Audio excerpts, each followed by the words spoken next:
All right, time to check out this unit here. So let's open the doors here and make sure there ain't nothing in there ain't supposed to be. This is the part where I need that ladder.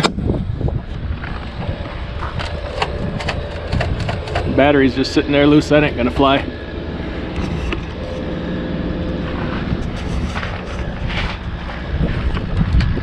All right, this is a 7300. Some corrosion here on the starter solenoid. Looking at the belts, could stand to be changed. You can see here it's due for service, or yeah, I want it serviced anyways. And I checked the oil already. Out here, looks like it's either leaking a little bit of oil or it's just dirty, but that actually just kind of looks like dirt because you can see it up here a little bit too. But want to make sure the compressor isn't blowing any oil anywhere. I'm going to get up in the trunk of my car and take a look at the top of everything here, and then let's for the moment let's start this thing up and put it through a pre-trip. It'll be a good start. See if it has any alarms in it. An alarm light. No active alarms. Mine does the same thing. That comes from when you're sitting in a dock with your doors open. It gets temperature out of range. So let's put this baby through a pre-trip here. All right, something I didn't see earlier. Look at this oil splattered down the door. I don't like that one bit. And while I was running, I did notice we got a rattle coming from over on this side somewhere, so I got to investigate that a little bit more. There we got oil running down the back of the unit. I don't know if you can, the back wall of the unit. You can see that. I didn't see that before. I'm gonna have to crawl up in here and do some more digging around, but it run okay. It was cooling okay. I'm gonna run it down to -20, see how long it takes to get there. But that rattle over there in the oil and the belts, a couple things that stand out to me right away. So the battery was loose. I'll have to do some more digging here, do some talking to the salesman. Then I'll see what the compressor oil level looks like. But all right, I got this thing running here, and it did pass the pre-trip. However, there was a bunch of categories where it said NA. Now, maybe this unit is different than my 7500, but I think it should report those quantities, whatever. But it did pass, no error messages. Now I'm running it, see how long it takes to get to 20 below. I forgot my temperature gun to verify the actual inside temperature of the trailer.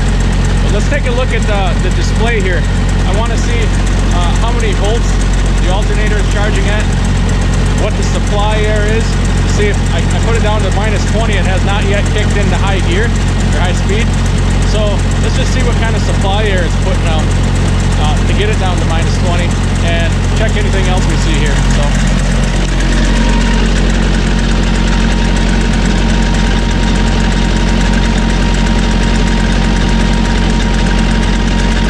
supply air is -17, which is good.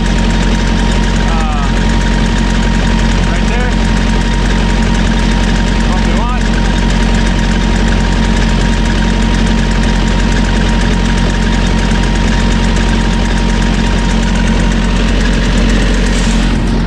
Alright, so it's putting out -17 supply air. Just went down some more. -18, so it is cool and good.